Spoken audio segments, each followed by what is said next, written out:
Good morning, good day, church day, Lord day. I'm Brother Cesar Capistrano. Muli na naman pong magsishare sa inyo ng Word of God. Ang ating pong topic sa araw na ito, nanguhusga ka ba ng kapwa mo? Ano ito? Sa Biblia, ating pong aalamin yan. Meron po tayo isang talata sa araw na ito. Bago ko po basahin ang talata, tayo po'y manalangin muna. Diyos amang nasa langit, makapangyarihan sa lahat, sambahin ang ngalan mo. Diyos Ama, maraming salamat po sa gabay, biyaya na pinagkakalob niyo sa amin sa bawat isa sa amin. Di po kami magsasawang magpasalamat. Sa muli na naman pong pagdilat ng aming mga mata ay napakalaking biyaya po ito para sa amin.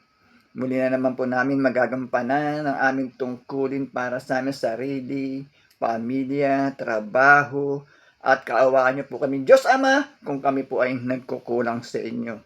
Papasukin niyo po sa amin ang inyong presensya upang sa ganun po ay lubos namin maunawaan, maintindihan ang inyong salita na buhay at makapangyarihan.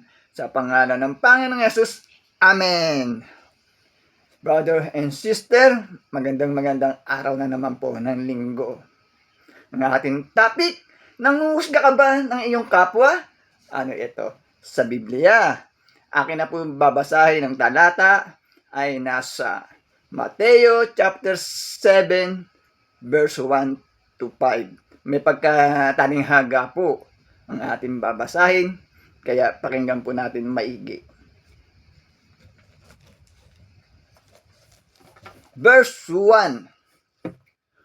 Huwag ninyong husgahan ang inyong kapwa upang hindi kayo husgahan ng Diyos.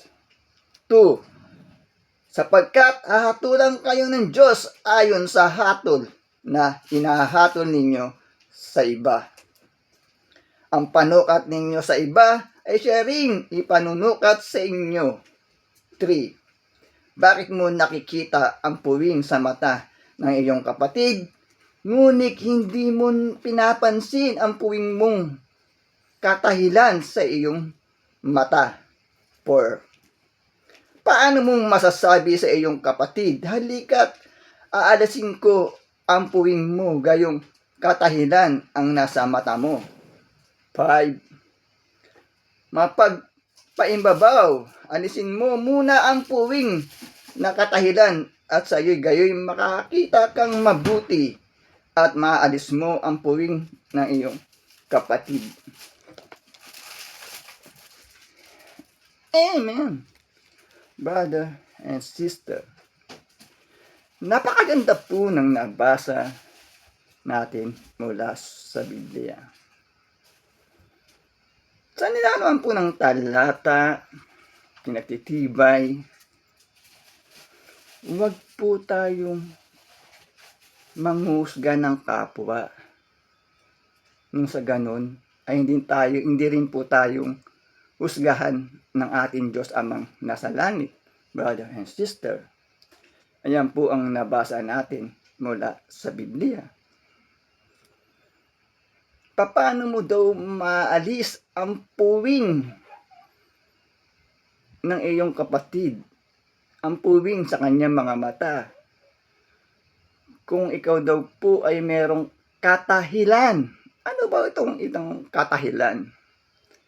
Kung baga mas malaki pa pala ang puwing mo, puwing ng iyong mata, sa puwing ng isang taong nahuhusgahan mo, brother and sister.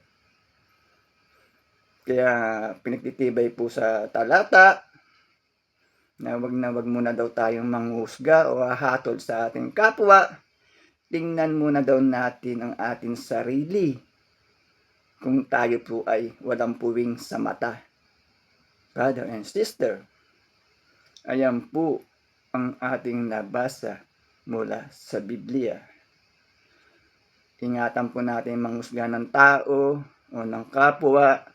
Nung sa ganun po ay hindi tayo husgahan ng ating Diyos Amang nasa langit. Pinagtitibay po sa nabasa natin sa Biblia.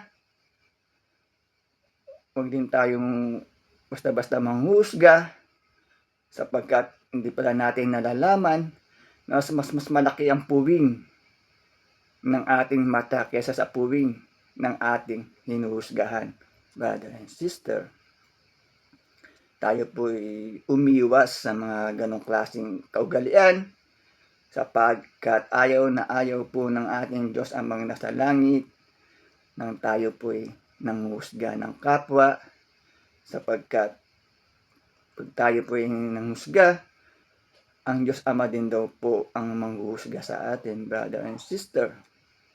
Kaya tayo po'y mag-ingat sa mga pananalita, sapagkat di natin pala nalalaman, di natin napapansin ng ating hinusgahan na tao ay mas malaki pa pala yung puwing natin sa mata, brother and sister.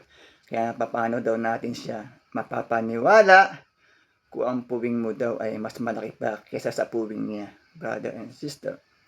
Kaya mag-ingat po tayo. Sumunod po tayo sa mga kautusan ng ating Diyos amang nasa langit. Sumunod po tayo sa mga aral ng ating Panginoong Hesukristo. Nung sa ganun po ay hindi tayo mahusgahan ng ating Diyos amang nasa langit na nakakita sa atin, nakakabasa ng ating puso't isipan, brother and sister. Napakaganda po ng ating nabasa mula sa Biblia.